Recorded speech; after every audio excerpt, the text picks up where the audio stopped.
Welcome to day 2 of the 100 days of the lead code challenge. Going to C contains duplicate 2 and this question has been asked by many companies.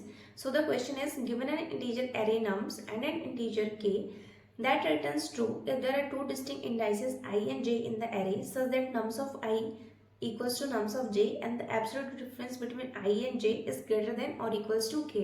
So most important thing is that you need to recognize that the size of the window between the two element is greater than और equals to के. सो पहले check करना है कि अगर आपका element same हो जाता है तो उसके इंडेक्स के बीच का जो डिफरेंस है वो के के बराबर होना चाहिए या फिर के से बड़ा होना चाहिए. तो यहाँ पे तीन अप्रोच आप लगा सकते हो. पहला ब्रूट फोर्स अप्रोच लगा सकते हो, सेकंड आप स्लाइडिंग विंडो टेक्निक भी लगा सकते हो क्योंकि यहाँ पे के दे रखा है, एंड आप तीसरा हैश मैप और हैश सेट भी लगा सकते हो जो कि मोस्ट आपका ऑप्टिमाइज अप्रोच होगा. टाइम कॉम्प्लेक्सिटी और स्पेस कॉम्प्लेक्सिटी काफ़ी कम होगी. तो यहाँ पे मैंने हैश मैप से क्वेश्चन सॉल्व किया है, आप भी देख सकते हो. हैश मैप से जब आप ये क्वेश्चन सॉल्व करोगे तो आपको दो चीज़ें ध्यान रखनी है, पहला इंटीजर और index.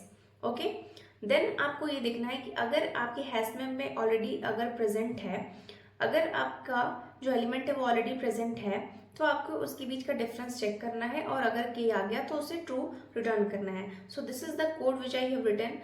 This question you need to solve and आपको चेक करना है कि आप सॉल्व कर पाते हो या नहीं. एंड कमेंट बॉक्स में आप मेंशन कीजिए आप किस तरह से सॉल्व किए हो और क्या ये क्वेश्चन आपको अच्छा लगा.